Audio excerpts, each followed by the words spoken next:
Tat Talk with Webb is back. I don't even know where to go. I don't even know where to go with that game. It was so abysmally bad. Michigan wasn't even playing with a full deck, and we had all of our guys, and we still couldn't do it. I literally texted a bunch of people at the end of the first quarter, and said, it's over with. Jalen is off. It's over. We lost the game. There's no way we can come back. And I got chastised a little bit in the text and the chats and stuff, and I said, no, it's done. And at halftime, I texted back out to a bunch of my friends and was like, if we do not put in another quarterback, the game is over. Like, it can't be done. You look at the stats. Milroe was 16 of 32, 192 yards, 1 touchdown, 1 INT. He carried the ball 16 times for 7 yards. Not even 10, but 7 yards. And that's with a long run of 41 yards to try to get back all the yards we lost. He was sacked I felt like it was 10 times. And I get it. The offensive line did not play great. I understand that. But, we give them 9 points. In the first quarter, we hand them 9 points. We go down there, we have a turnover because DeBoer, for whatever reason, wants to go for it early in the game. You kick the ball. That's coaching. Kick the ball, bro. I don't understand, okay? And a lot of this was coaching. It looked like we weren't even prepared offensively to play.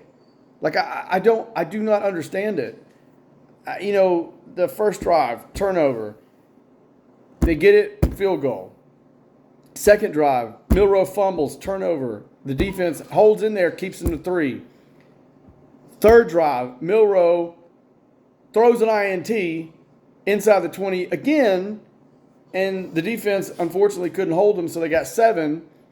Then the other drive out, Milroe fumble again, and we give them 3. The defense is holding the line, absolutely holding the line, but the offense couldn't do anything. And really, the offensive line was not great. It was not a marquee performance for them. But the majority of this was absolutely on the quarterback. I mean, you had Bernard, I know, on 2 drives alone, wide open, could have walked into the end zone. One of them, he gets overthrown. The other one doesn't see him. Another one, Ryan Williams was wide open and would have walked in the end zone. The fourth and 10 at the end of the game to win the game, I think it was Bernard. Correct me if I'm wrong in the comments, but Bernard was wide open. He throws it in the dirt. And you're just like, at one point, Bernard sat there and was punching the ground and was so frustrated because he couldn't get the ball. It was such a bad performance. It wouldn't shock me if Milroe played his way out of the first 3 rounds of the draft. It was that bad. Now, we do know, and I love Milroe, and I thank you for what he did for the University of Alabama. He won an SEC championship. He was undefeated against Georgia. But, and I mean this, I really, honest to God, think if you had Tommy Rees, we're not sitting here like this. He game planned differently for every game. I think if Grubbs, the offensive coordinator at Seattle, would have stayed at Bama, we're not sitting here. I mean, this is absolutely on coaching. I mean, Sheridan is over his head. He needs to go. I've said that from probably the 5th game of the season. I don't like this guy. We absolutely need to get rid of him. Even in the Georgia game, I'm like, why can't Milroe throw? What is going on?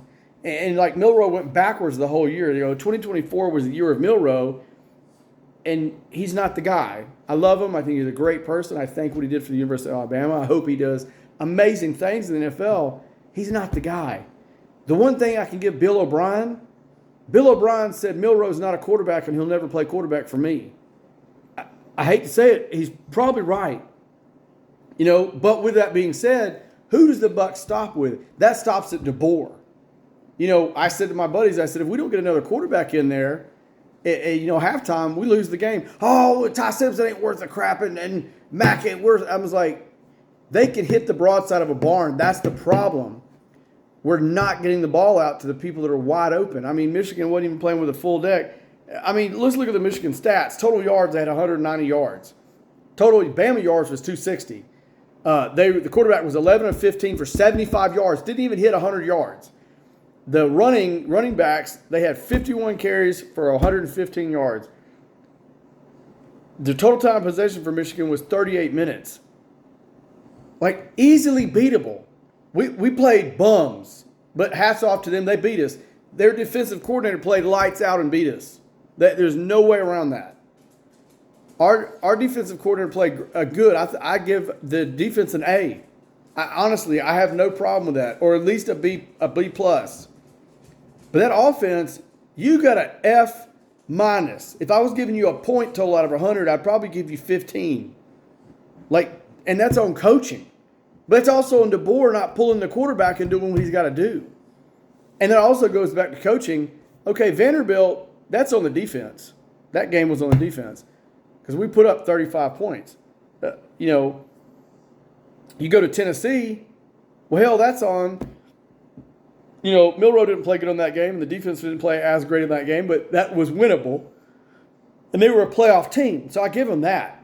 You go into Norman, Oklahoma, gosh damn, they were the Little Sisters of the Deaf and Blind, and you couldn't do squat. The offense could not do – Milroe could not hit the broadside of a barn, and everybody was dropping balls. That's on coaching.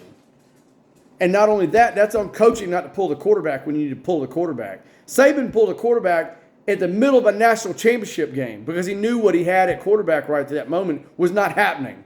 So you have to try something. Not trying something against Oklahoma was bad enough.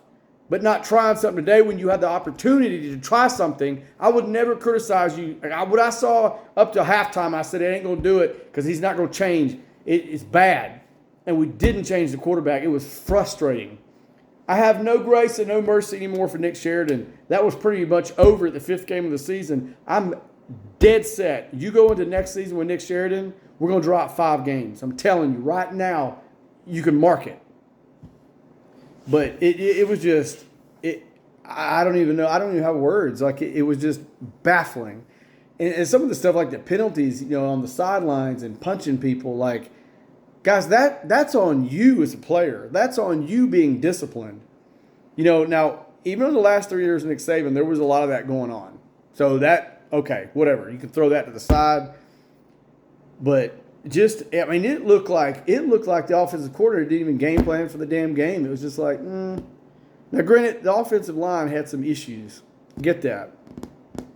But all those receivers running down the field wide open or open for the first down, that's on the quarterback. That's on coaching. There's a reason that Sheridan only coached 1 year at Indiana and then got moved to a different role and they brought in a different offensive coordinator. I'm telling you right now, if he can't see that and doesn't bring him in to Alabama, I promise you, you'll be 4 and done because you can't do that. Everybody else is moving forward, and if we're staying behind, that's a bad look. I really didn't want to end the year that way because it's going to be 9 months of just questions and this year was definitely about quarterback and what Milroe could do and the progression of the offensive coordinator with the quarterback and all those things. Next year, it's definitely going to be DeBoer's ship. Whatever quarterback he picks and absolutely the way he decides to go forward as far as the offensive coordinator. But it's just, I don't know, man. I don't remember a year like this since 2006. I really don't. Alabama's had so many great years back to back to back, even with teams that were less talented. And the reason I think so many people are upset, and even myself was confused, you didn't have a 2006, 2007 roster. You had a playoff caliber roster, and every team you lost to wasn't even ranked. They were barely 500. That's unacceptable. Even for a mid-grade team, you have to win against the teams that are 6-6 or 5-5 or 500 barely plus. You have to win those. That stops with the coaches. The buck stops there. That's why you make big bucks.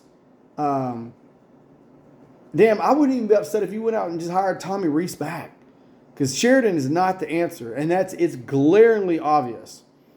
Now, I know you like Milroe, and I like Milroe, and he's a good guy. But one thing for sure, the old Lank T-shirts, we definitely let everybody know. We all let all the naysayers know they were right this year. And you know what? I I'll be honest, absolutely we didn't belong in the playoffs this year. That was pathetic. That was pathetic. And don't get me wrong, Michigan didn't look like world beaters either. I mean, we look like. I mean, it was definitely two of the worst boxers in the ring, just throwing haymakers, hoping they could land something. And there's no excuse for Alabama to play like that. It was bad. It was abysmally bad. And it didn't get better. And then the fact you didn't make any hard choices to pull the quarterback and try something else was even worse. And I hate to say it, Coach DeBoer, you're going to get skewed in the media for that. And it sucks, but it is what it is. But that's why you make the big money. Definitely ready to turn the page to 2025, look at spring practice, look at those things, and just move forward. I love Milroe, but when he's bad, he's going to lose your game. He's not going to barely win it. He's going to lose you a game. And like I said, I'm ready to move forward, ready to put this chapter behind us, see how it goes. Hopefully the SEC will win the national championship, whether it be Texas or Georgia. My picks with Georgia. We'll see how it goes, in 2 more days, kind of how it pans out in a few more days. But definitely sad, definitely disappointed. I hope that whoever the new quarterback is, or that whole quarterback room, I hope that whole quarterback room goes into the spring and mandates these receivers meet with them and get some confidence back in these receivers that, hey, we can do this. Like, I'll get you the ball. We're going to get this offense on track. I hope DeBoer goes in there and says, hey, Sheridan, you're off the field role. You're going to be on roster management. I'm bringing in a different offensive coordinator. We got to do something. And I'd probably go as far as to get another offensive line coach. Some moves have got to be made.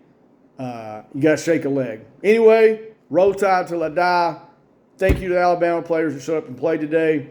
Thank you for not sitting out the bowl game. We love you. Roll tide. You'll always be part of us. Great luck in your next endeavors. And I'll see you later. Tide Talk Web is out.